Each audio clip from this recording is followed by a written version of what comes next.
Welcome to the In Conversation With podcast series, where we invite leading experts and thinkers to explore some of the most pressing global challenges of our time. I'm Dan Graham, Head of Communications at the Geneva Graduate Institute, and I'll be your host for this episode. In early 2025, the Royal Society and the American Association for the Advancement of Science released a new conceptual framework for science diplomacy, an update on the widely used 2010 model. The report, Science and Diplomacy in an Era of Disruption, argues that today's profound technological and geopolitical shifts require a more dynamic understanding of how science and diplomacy shape one another. As emerging technologies gain strategic importance and global tensions complicate collaboration, the relationship between scientific knowledge and diplomatic decision-making has never been more critical. To explore this new moment and what it means for science advice, international cooperation, and the future of global governance, we're joined by two leading voices in the field. Rémi Quirion, Chief Scientist of Québec and President of the International Network for Governmental Advice, and Mathieu Ouimet, representing the Réseau francophone international en conseil scientifique. Together, they help us unpack the 2025 framework, the boundaries between science advice and science diplomacy, the challenges of trust and independence, and the implications of emerging technologies like AI. Rémi, Mathieu, thank you very much for joining us for this episode of In Conversation With. Rémi, I'm going to start with you. My first question is, at the beginning of 2025, the Royal Society and the AAAS proposed an updated framework for science diplomacy in science and diplomacy in an era of disruption. From your perspective, what has changed and why did an update become necessary? Great question, and it was really necessary. It was really defined very much for academicians. So 3 categories of science and diplomacy, diplomacy for science, etc. Very theoretically oriented, not practical. In real life, when you do it, you never see these 3 categories. It's always mixed up. So here they came up with a different way of explaining what is science diplomacy. Much easier to understand and to follow. Still probably a bit too vague now. That would be my only negative comments about it. Right. And the report emphasizes that science shapes diplomacy and diplomacy shapes science. What does this look like in practice, and can you give one concrete example? The best concrete example for me over the past few years is during the pandemic, the COVID pandemic. You have scientific data. 1 meter, for example, 2 meter between person. Science, we're building the science. So we're suggesting to elected official, to politician, to population, should be 2 meters. Then a few weeks later it was 1 meter.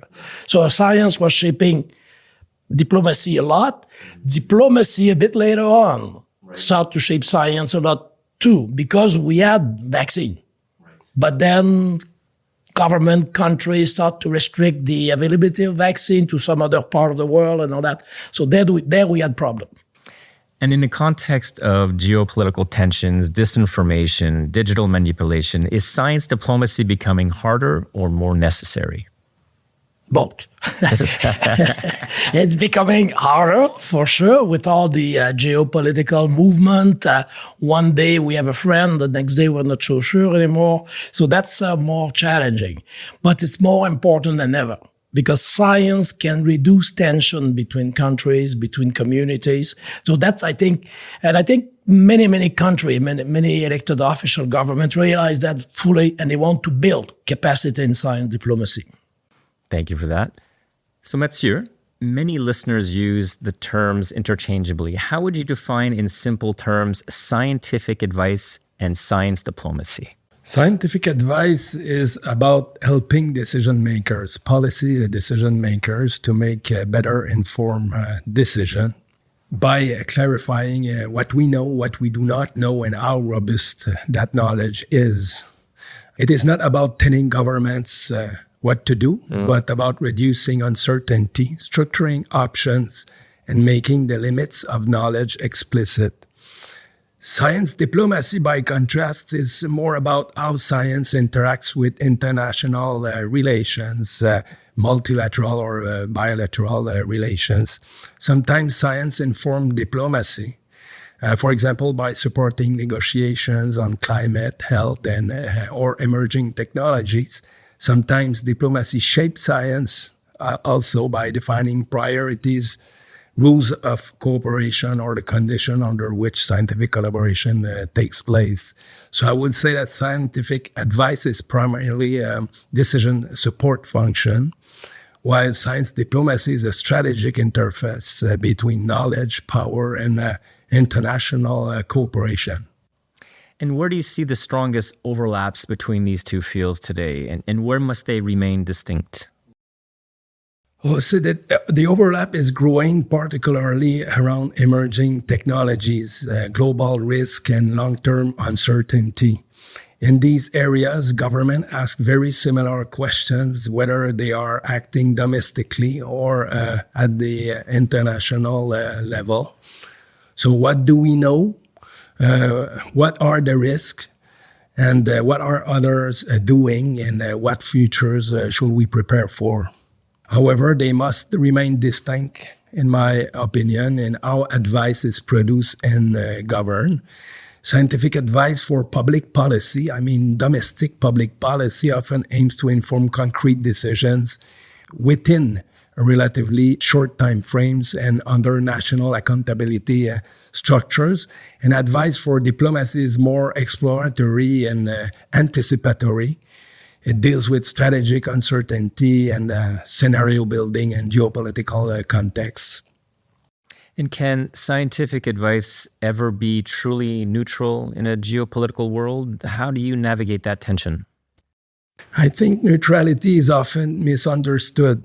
Scientific advice is never entirely value-free, but it can be methodological discipline and institutionally independent. The real risk is not imperfect neutrality, but implicit normativity, when values, assumptions, or political objectives are embedded in advice without being acknowledged. So in geopolitically sensitive contexts, good scientific advice does not pretend to stand above politics. Instead, it clearly separates what the evidence shows, where uncertainties lies, and where political judgment begins. That clarity is precisely what protects, to me, the legitimacy of scientific advice. And how can scientific knowledge be integrated into diplomatic processes without being instrumentalized for political ends?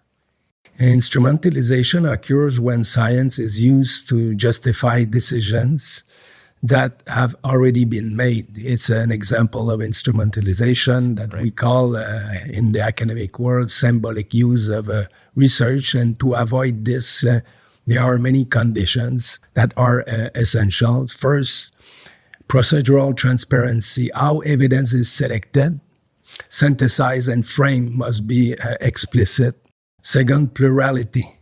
Relying on a single expert or discipline, especially with complex problems, is particularly risky in diplomacy.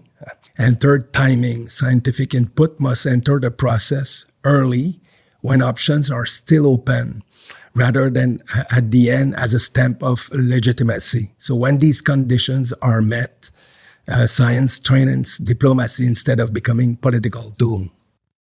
Thank you, Mathieu. So, Rémi, when you advise government, where do you personally draw the line between advice and diplomacy? Basically, with advice, as Mathieu was saying, advice to policymaker and also to elected official. You don't make any decision. You provide suggestion to them, A and B. Right. And then, of course, they decide. And it happened when you base your advice on science, and we saw that very recently about climate change, for example, in Quebec and Canada, the data are there. So in terms of science, we say this is it. Then government may decide otherwise. Another one that Mathieu mentioned in terms of this political decision that are already taken. But then they kind of use the science, like we saw during again, the pandemic. Right. COVID pandemic, for 1 dose or 2 doses, they already had decided to be one, and they were looking for the science. So I think there you have to draw the line, saying, well, on the basis of science, that's what you should do. But of course, I'm not the elected official. So it's your job to take these type of decisions. And we're seeing declining trust in experts in many countries. How does this affect your work internationally? Often I think we place these guys that do not believe in science on the front page. So they have a lot of visibility. So I think overall, the population, the public, if we explain science, even if they are not experts, they trust science much more than other type of discipline, much more than politicians and journalists, let's say. I think it's a matter probably of reframing that and finding ways to make sure that the ones that are positive about science will also speak for science, because the ones that are negative are always there. So but this, we have not found the right solution yet. So we have to do more research on that, try to understand the phenomenon a bit better. And what makes scientific advice credible to policymakers and to the public today? I think it has to be open, fair, on basis of data, not on belief. And it's not always easy, but you have to have data to stand with your suggestion in terms of decision they should take in terms of science. It's not based on what you believe. Right. So I think that are critically important. And if you stand by that line, the policymaker will respect you. They may not always agree with you, and the politician as well. But I think you have to stand on the basis of science. And advisory bodies must be independent, but also impactful. How do you maintain independence while still shaping decisions? It's a good question. And there I will use, it's not the best analogy, but I'll use it anyway. Quebec, Canada. Right. Yep. It's like sovereignty, but being part of a larger structure. Right. So that's a bit of that distance that you need to have. But that's at the same time, you are in a context. So you're not isolated from a context. But it's very important to have that marge de manœuvre. Otherwise, if you just answer a question that they have and you answer them the way they want, that doesn't work. Right. And diplomacy often requires discretion, while science values transparency. How do you navigate the balance between these two approaches? I think, again, if you base your information on data, it will be much easier to be open. And the diplomat will also be more open, saying they have discussed with a scientist and the data seem to be very clear that this is the way. Then usually they will have the support of their government. Mathieu, we're going to talk a bit about emerging technologies, AI, and literacy. Why is AI different from previous technologies when it comes to diplomacy and global governance? It's a good question and short answer. It reshapes not only what we do, but how knowledge itself is produced, filtered, and legitimized. So AI does not merely support decision making. It increasingly structures what decision makers and their analysts or advisors see and how problems are framed. So this makes AI not only a technological issue, right, but a profound governance and epistemic challenge. Yep. And can countries realistically cooperate on AI while also treating it as a strategic and military tool? Okay. I will say that full cooperation between states with this regard is unrealistic when AI is closely tied to strategic, economic, military advantage. Okay. However, selective cooperation is both possible and necessary. And countries can cooperate on guardrails, for example, such as safety standards, risk classification regarding AI, transparency norms, and share red lines. And we have seen similar patterns in areas like nuclear safety, aviation, and health security. So the challenge is to distinguish between competition on capabilities regarding AI from cooperation on systematic risk. And what does scientific and technological literacy mean in practice for diplomats today? I would say it does not mean turning diplomats into engineers or science. It means giving them the capacity to understand uncertainty, to ask the right questions, to detect overconfidence or weak evidence, and to recognize when scientific claims are being politicized. So scientific and technological literacy is not solely technical. It is also about judgment. So in a world increasingly shaped by AI, that informed judgment becomes a core diplomatic skills, in my opinion. Yeah. Rémi, what does good scientific advice look like when the issue involves national security or dual-use technologies? Yeah, good question here as well. And what I will add to the question is that in the current geopolitical situation, long-term friends are not necessarily any longer friends. Right. Yes. So it's much harder under this condition because you have lost confidence. So I think you have to, again, stand by the science. And it's not for me as a scientist to decide where you put the line. When government decide for this type of thing, we don't open up this type of data. So that's not for me. And I try to make it very clear to them that's not for me that will decide this type of thing. It has to be done at the global level. And the nuclear treaty is kind of a good example, of course, in the 60s and 70s. And then we will continue with you, and this time we'll focus on multilateralism and global governance. Are today's multilateral institutions equipped to handle fast-moving technological disruption? And if not, what needs to change? Of course, we are in Geneva. No, they are not equipped at all. The governance is hard, it's heavy, cumbersome, hard to react very, very quickly. Losing confidence. The world is losing confidence into this global organization. So I think it has to change. They have to simplify and maybe have more expert in terms of making sure that they can deliver suggestion to the world in a timely fashion. Because now I think it doesn't really work because they are doing business like they used to do for the past 40 years. It doesn't work anymore. What role do international networks like INCSA play in strengthening science advice globally? It's building capacity. So basically one of the unique features of INCSA, it was established first in the global south. So established in Africa. And then with a local chapter that developed capacity in science advice according to the need of the various country, not all the same.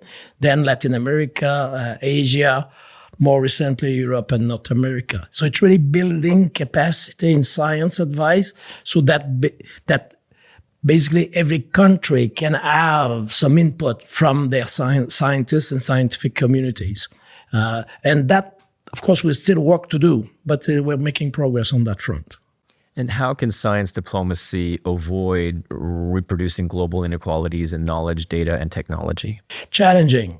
And of course, we still have too often the kind of mindset, if we put it in the global north, try to work with the global south, but too much with the bias that we have from the north. So I think there we have to build capacity in the south according to their way of doing things, and then we will learn from each other. But we're not there yet. Yeah.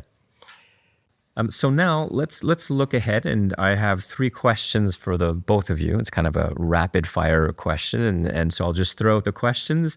If science diplomacy evolves in just one important way over the next decade, what should that be? Rémi? That it's seen as an essential tool by everyone in every country. Anything to add, Mathieu? I will add the role played by science advice in diplomacy. So moving from ad hoc science advice toward institutionalized, transparent, and structured advisory systems, particularly for global and diplomatic issues, and in a context where many infrastructures powered by AI are currently developed. And so the institutionalization of and including the use of these platforms in the routine of science attaché, for example, in embassies or Ministry of Foreign Relations. What is the single most important skill future science advisors or science diplomats should have? Rémi? Science. Science. That's it. Can't go wrong with that. Yeah, I think science and science literacy is important skills. So the ability to understand uncertainty. So there's a part that are very technical also. Yeah. So it's, I would say, scientific literacy and scientific and digital literacy would be very critical over the next few years. Okay, perfect.